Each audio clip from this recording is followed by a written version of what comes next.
Assalamu alaikum warahmatullahi wabarakatuh. How are you all, everybody? I hope you are all doing well and also hope to take care of yourselves these days. Welcome back once again on my YouTube channel. So last video lecture I will complete the khulasa, iqtibas ki tashreeh and word sentences. So is this have any problem, any word issue in the unit number 3, any grammar issue, exercise issue? Again, iqtibas ki tashreeh issue, write into your comment. I will resolve it as soon as possible. And one and a last thing, if you are new in my channel, kindly subscribe my channel and press the bell icon. So today I will start the unit number 4, Apni Madad Aap, the written by Sir Syed Ahmad Khan. लिखा नहीं है, उनकी मकालात sir Syed से लिया गया है। So without wastage of time let's start with me. जी, most important personality in the history of subcontinent, जिन्होंने सन 1857 की जंग की नाकामी के बाद मुसलमानों को ख्वाफ़ गफलत से जगाया, उनमें तालीम के को हासिल करने का जज्बा पैदा किया। तो सबसे पहले मैं उनका थोड़ा सा तारुफ़ पढ़ूँगी, क्योंकि तारुफ़ जो है बहुत ज़रूरी है इक़्तिबास की तशरीह के लिए, और इससे आपको एमसीक्यूज़ में भी काफ़ी हेल्प मिलती है। सबसे पहले सर सैयद की जाए पैदाइश है 1817 और उनकी जाए वफ़ात है सन 1898 में। ठीक है। सर सैयद अहमद ख़ान की जाए वलादत दिल्ली है। इब्तदाई तलीम अपनी वालदा से हासिल की, जो खासी तलीम याफ्ता और रोशन ख्याल थी। तलीम पाने के बाद पहले मुगलिया दरबार से वाबस्ता हुए। जी, यानी इन्होंने मुगलिया दरबार में सबसे पहले नौकरी की, बाद अज़ां अंग्रेज़ी अमलदारी में मुलाजमत अख्तियार की और अपनी खुदादा सलाहियतों की बना पर महकमा इंसाफ में तरक्की करके सदरुसदूर यानी मुनसफ़ आला बेहतर ओहदे पर अफसर के ओहदे पर फायज हुए। ठीक है। सर सैयद की ज़िंदगी का अहम मिशन सन 1857 की जंग आज़ादी के बाद उस वक्त शुरू हुआ, जैसे मैं आपको ऊपर एक्सप्लेन कर चुकी हूँ, जब कुछ सिमा को मुसलमानों के रवैये रोबाजवाल होने का शिद्दत से एहसास हुआ।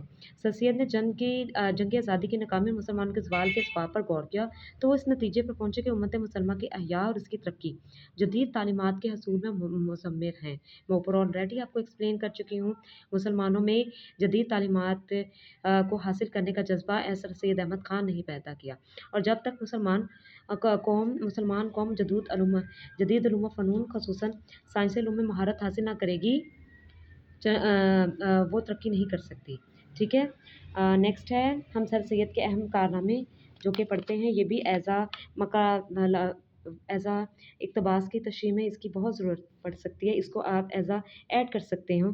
सर सैयद अहमद ख़ान के दूसरे अहम कारनामों में सन 1870 में रसाला तहज़ीबुल अखलाक का अजरा शामिल है, जिसमें सर सैयद ने मुसलमानों के इस हाल अहवाल और तहज़ीब व तरक्की के खुद भी अनगिनत मज़ामीन लिखे।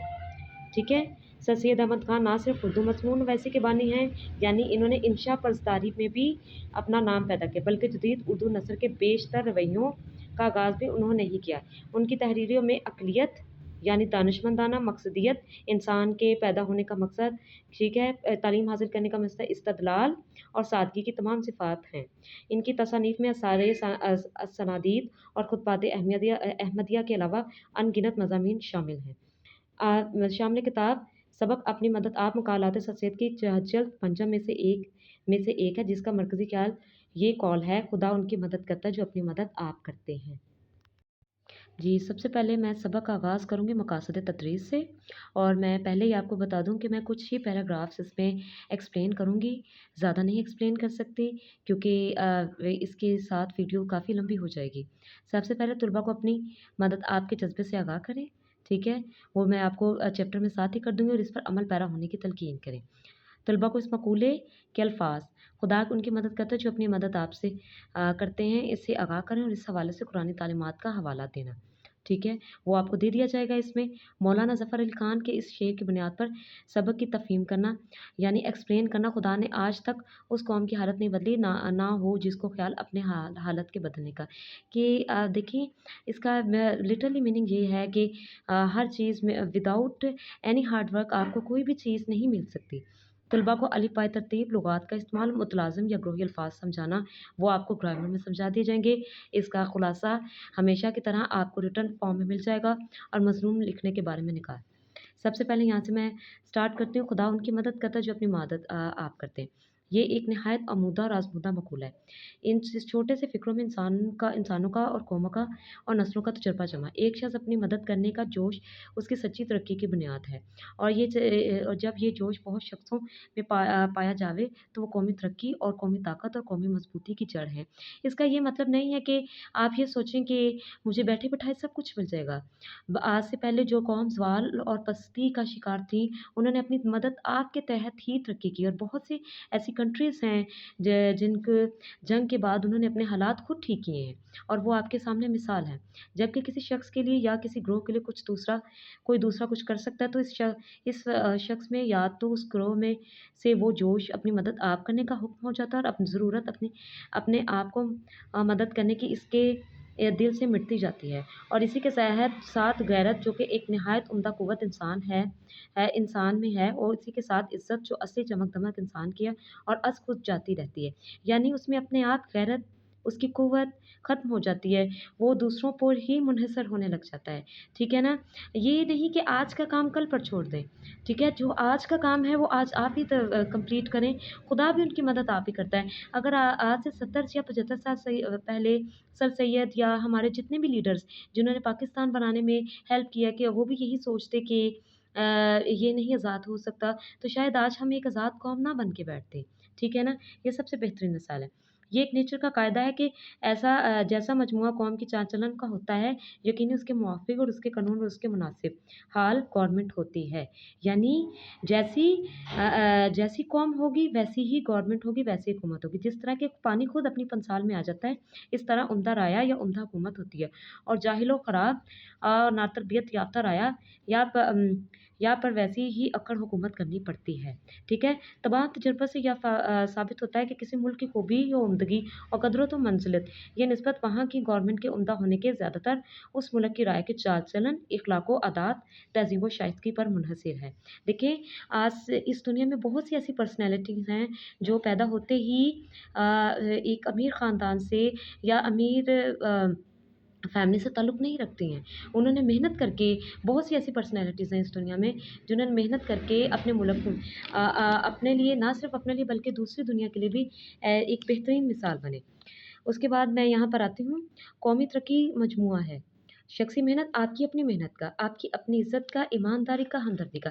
अगर आप ये सोचें ना कि मैं क्यों मेहनत करूँ, सामने वाला भी नहीं कर रहा, तो आपकी मेहनत आपके साथ है, आपकी ईमानदारी आपके साथ है। आप करेंगे, क्या पता आपके उसी एक कदम से सामने वाला भी उस चीज़ को मानने लग जाए। इस तरह कौमी तनाज़ुल मजमूआ है शख़्सी सुस्ती का, इंसान की सुस्ती का। यानी मैं आपको जैसे पहले एक्सप्लेन कर चुकी हूँ कि अगर जब आप ये सोच लेते हैं ना, एज़ अ स्टूडेंट हैं, कि आज का काम आप आज करेंगे, तो एट द एंड आपको रिज़ल्ट डे पर अच्छे नतीजा मिलेंगे। अगर आप सोचेंगे कि होमवर्क है, कोई बात नहीं, कल याद कर लूँगा, तो ये आपकी सुस्ती में शामिल होता है। शख़्सी बेइज़्ज़ती, बेईमानी, खुदगर्ज़ी और मुआशरती नातहज़ीबी और बदचलनी, जो अख़लाक़ी तमद्दुनी या बाहमी मुआशरत की बदियों में शुमार हो जाती है। कहने का ख़्याल है सर सैयद के मुताबिक कि ऐ मेरे अज़ीज़ हमवतनों, अगर ये राय सही है, तो इसका ये नतीजा है कि कौम की सच्ची हमदर्दी और सच्ची खैर-ख़्वाही करो, ठीक है ना? वो तभी मुमकिन है जब आप एक मेहनत, इज़्ज़त, ईमानदार और हमदर्दी वाले शख़्स बनें। गौर करो कि तुम्हारी कौम की शख़्सी ज़िंदगी और शख़्सी चाल-चलन किस तरह उम्दा हो। देखिए ना, अगर आप फॉर एग्ज़ाम्पल मुल्क में कुछ हालात नागवार गुज़र रहे हैं, तो वो कोशिश करेंगे, खुद को आम बाशिंदा मत समझें। देखें कि ये हालात क्यों नागवार गुज़र रहे हैं। As a Raya, as a कौम होने के नाते आप पर ये पहला फ़र्ज़ है, ताकि तुम भी एक मुअज़्ज़ज़ कौम बनो। वो शख़्स दरहकीकत ग़ुलाम नहीं है, जिसको एक खुदा तर्स ने जो इसका ज़ालिम आका कहलाया है, ख़रीद लिया, या एक ज़ालिम और खुद मुख्तार बादशाह जो गवर्नमेंट की रायत है। बल्कि दरहकीकत वो शख़्स असली ग़ुलाम है, जो बदअख़लाक़ी, खुदगर्ज़ी, जहालत और शरारत का मुद्दई और अपनी खुदगर्ज़ी की ग़ुलामी में मुब्तला और कौमी हमदर्दी से बेपरवाह है। यानी ऐसा शख़्स जिसको कुछ भी करने से कोई फ़र्क नहीं पड़ता। उसमें सिर्फ़ अपने के लिए उसका बदअख़लाक़ है, उसकी खुदगर्ज़ी है, उसकी सबसे ज़्यादा जहालत है। और कौम की तनज़्ज़ुली की सबसे बड़ी वजह राया के ये बिहेवियर्स हैं, जो आपको बताए गए हैं, ठीक है ना? वो कौमें जो इस तरह दिल में ग़ुलाम हैं, वो बैरूनी ज़ोरों से, यानी उम्दा गवर्नमेंट या उम्दा कौमी इंतज़ाम से आज़ाद नहीं हो सकती, जब तक कि ग़ुलामी की ये दिली हालत दूर ना हो। असल ये है कि जब तक इंसानों में ये ख़्याल है कि हमारी असली اصلاح و ترقی گورنمنٹ یا قوم کے عمدہ انتظام پر منحصر اس وقت تک کوئی مستقل اور برتاؤ میں آنے کے قابل نتیجہ اصلاح و ترقی کا قوم میں پیدا نہیں ہو سکتا. جیسے میں نے اوپر آپ کو ایکسپلین کیا ہے کہ ایک اچھی قوم ایک فرد ہونے کے ناطے آپ کو بھی دیکھنا چاہیے کہ آیا کہ ملک کے ایسے حالات کیوں ہیں، ایسا کیوں ہو رہا ہے، کوئی کام آپ کے سامنے غلط ہو رہا ہے تو کیوں ہو رہا ہے. ٹھیک ہے، کیا پتا آپ وہ کام ٹھیک طرح سے کریں، ان ٹائم کریں، تو کیا آپ کی وجہ سے اور بھی کرنا شروع ہو جائے، اور ایسا ہوتا ہے. ٹھیک ہے جی. انسان کی اگلی پشتوں کے حالات پر خیال کرنے سے معلوم ہوتا ہے کہ ان کے موجودہ حالات انسانوں کے نسل در نسل کاموں سے حاصل ہوئی ہے. اس کی بہترین مثال میں اس لائن کی یہ دیتی ہوں. ایک مثال تو میں قرآن پاک کی عملی تفسیر دوں گی جو کہ ہمارے آخری نبی حضرت محمد ختم النبیین صلی اللہ علیہ وسلم ہے. جیسا کہ ہم نے ان کے اخلاق ہستہ میں پڑھا ہے کہ وہ اپنے کام خود کرتے تھے، بکریوں کا دودھ خود دھوتے تھے، اپنے جوتوں کو خود گانٹتے تھے، اپنے کپڑوں کو پیوند خود لگاتے تھے. اور ایک اور مثال جو میں آپ کو دینا چاہتی ہوں، یہ ایک چھوٹی سی معمولی سی مثال ہے کہ رفتہ رفتہ انسان کی نیچر کیسے بدلی. ٹھیک ہے، پہلے انسان صدیوں پہلے انسان جب آگ جلانے کے لیے پتھر کو گھستا ہوتا تھا، کافی دیر گھسنے کے بعد ٹھیک ہے گھنٹے لگ جانے، ایک چنگاری چلنی تو اس سے آگ جلنی، جس سے انسان نے کھانا بنانا یا اپنے آپ کو گرم رکھنا.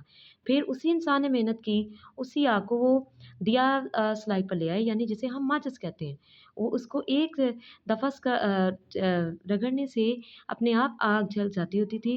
تو اس طرح انسان نے اپنا کام گھنٹوں سے منٹوں میں کیا، اور اس کے بعد ایز اے لائٹر جو کہ ہم آگ کے لیے استعمال کرتے ہیں، اس سے انسان کا کام منٹوں میں سیکنڈوں میں ہوگا.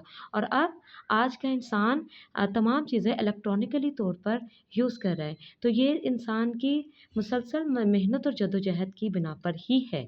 اور ہمارے بزرگوں نے ہمیں محنت کرنے کا علم دیا ہے، سکھایا، طریقہ سکھایا. ٹھیک ہے، اور پریکٹس مین پرفیکٹ. ہر روز کے تجربے سے یہ بات معلوم ہوتی ہے کہ ایک شخصی چال چلن ہی یہ قوت ہے کہ دوسروں کی زندگی اور برتاؤ اور چلن پر نہایت قوی اثر پیدا ہوتا ہے. ٹھیک ہے، کیا پتہ آپ کی کسی ایک حرکت سے، ایک اچھی عادت سے دوسروں پر آپ کے اس عادت کا بڑا اچھا اثر پڑے. جیسے پچھلا علم وہ علم ہے جو انسان کو انسان بناتا ہے. اسی پچھلے علم سے عمل، چال چلن، تعلیمی نفس کشی، شخصی اسلوبی، قومی مضبوطی اور قومی عزت پیدا ہوتی ہے. اور یہی علم نے انسان کو تمام دنیا میں معزز کا اور قابل ادب بنا دیا ہے. So today I will complete this chapter lecture. So is this have any problem, any word issue, any tense issue, write into your comment. Take care of yourself. See you in the next video. Allah Hafiz everybody.